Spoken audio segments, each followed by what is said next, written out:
And welcome into Yellow Jacket Football alongside Allen head coach Teddy Keaton. I'm Cade Crenshaw, and Coach, this past weekend, probably the most calmest weekend you've had this fall, the bye week. How did you and your team spend it? Well, we didn't win and we didn't lose. So we spent our time focusing on, as an office, we managed recruitment. We had to get on top of some things, get some, calls, set up some visits for the next 2 games that we got that's coming at home. That was really important to us to get ahead on that schedule. The players, we kind of relaxed on them a little bit. We went back and did some reorganization in the structure. We tailored back a little bit on practice and did more teaching, fundamental stuff, put in some new plays, some different things like that. I think the kids enjoyed it because we kind of backed off of them a little bit. I think it's always important to work the fundamentals, so we went back to the fundamentals, the things that we did in camp, and tried not to overbear them. Well, let's go back to this previous week. You come off the loss to Clark Atlanta. What were some of those big key points you wanted to work on in your limited practice? Well, we needed to start faster.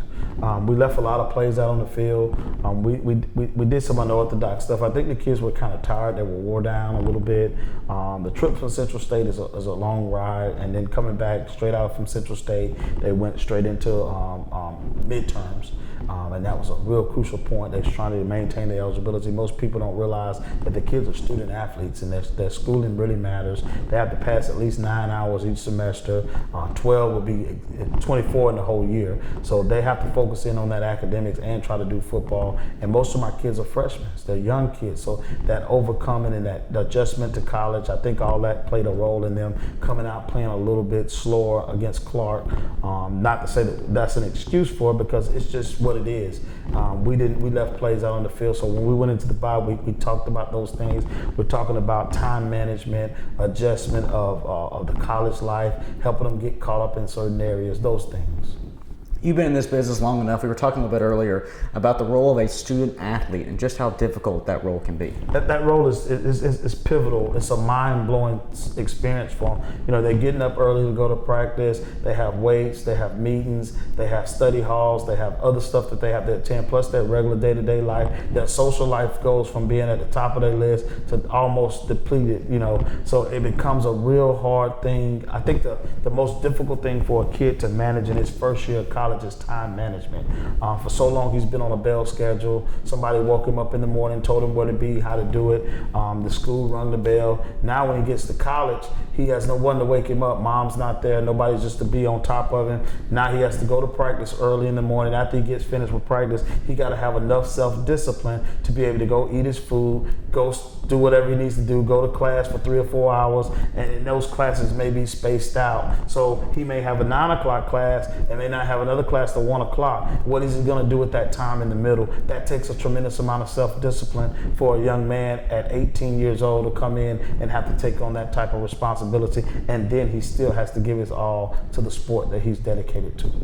The bye week always a good time to get better and get healthy for a lot of teams. What's the injury report going into Erskine? I think we're probably more healthier than I anticipated us to be.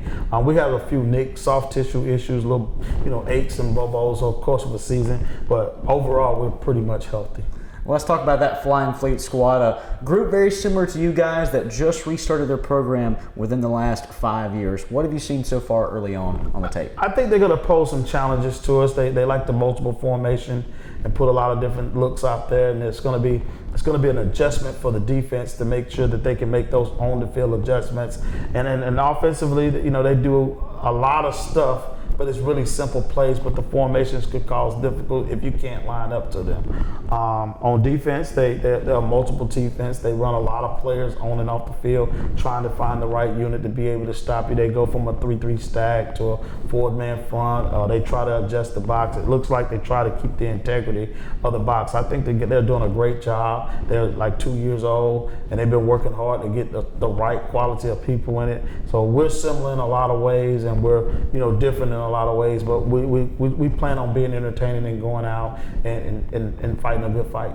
The bright spot for your team this season has been starting early and starting fast, but if you were to flip the script and ask the opposing coaches, that's the number one thing. We have to stop them early. So how can your squad maybe circle around that adversity when they face it early on? Well, they gotta learn to play the next play.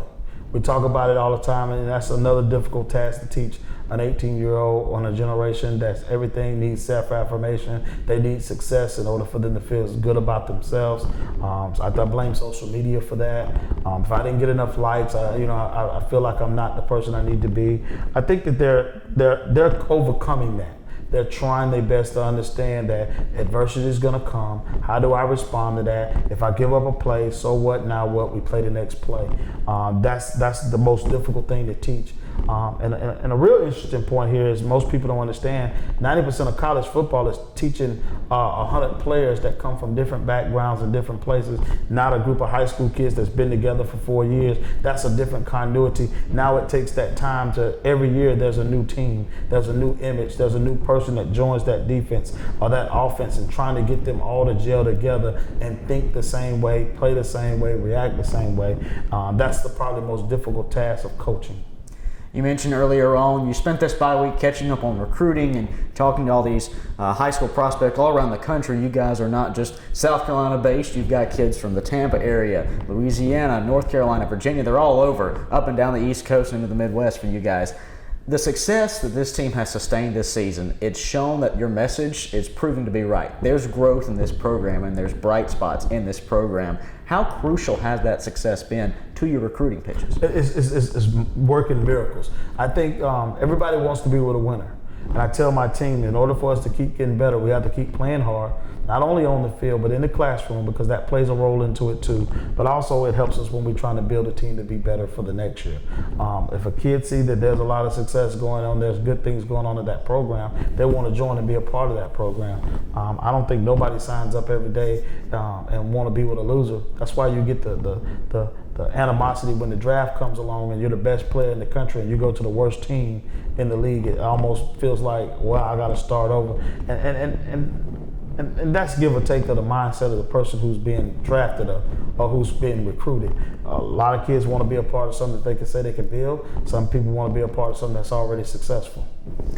Now, aside from the recruiting stuff you handled during the bye week, I know you and your family took some time and went to the pumpkin patch. What was that like? That was fun. That was very fun. We have Cohen. Cohen's one, and he wants to go, and do different things. We want to show him a different experience. The carnival's in town, and we chose to go to the pumpkin patch. At first, I was really weary of it, and then I went and had a good time and got lost in the corn patch maze.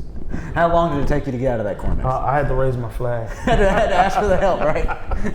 Well, hopefully you won't have to raise any flags when you go in this Saturday at Erskine up in Due West, South Carolina. That wraps it up for us here this week on Yellow Jacket Football. For head coach Teddy Keaton, I'm Kay Crenshaw. We'll see you next time.